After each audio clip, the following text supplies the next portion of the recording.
In the business world, in the corporate world, and I have worked in the corporate world prior to my career in medicine, a lot of people are unconsciously tying their self-worth to their job titles, their productivity, the letters after their name, their accomplishments, right?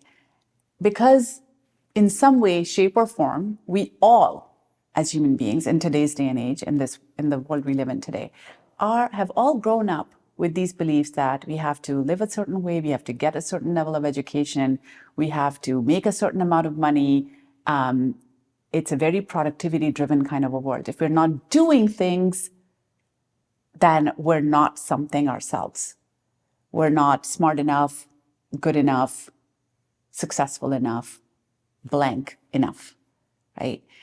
And we feel lazy if we take rest.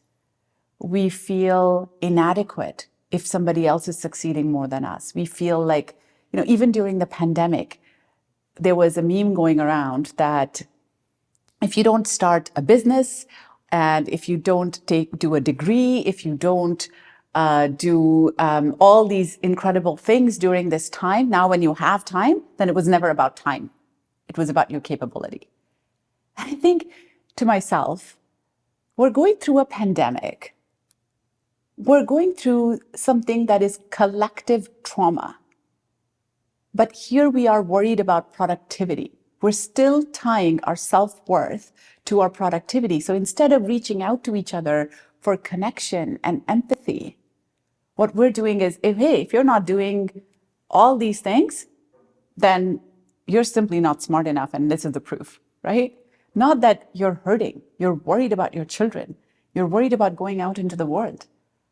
You're worried about what might happen to your family, what might happen to your elderly father who is immunocompromised, right?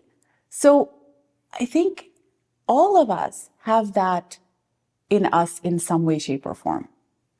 And now in my practice as a psychiatrist, as a psychiatry resident, I see this all the time. I have patients coming in who are extremely successful in their careers, have lived a certain way, and are burned out.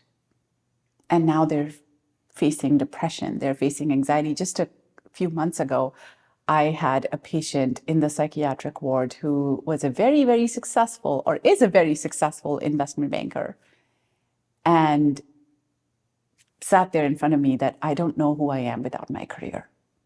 I don't know who I am without my job. And what I have learned so far, this is the biggest reality of my own journey in my life, and also the work that I do now as a physician, is the importance of compassion to ourselves and to each other. And that transcends whatever story you have.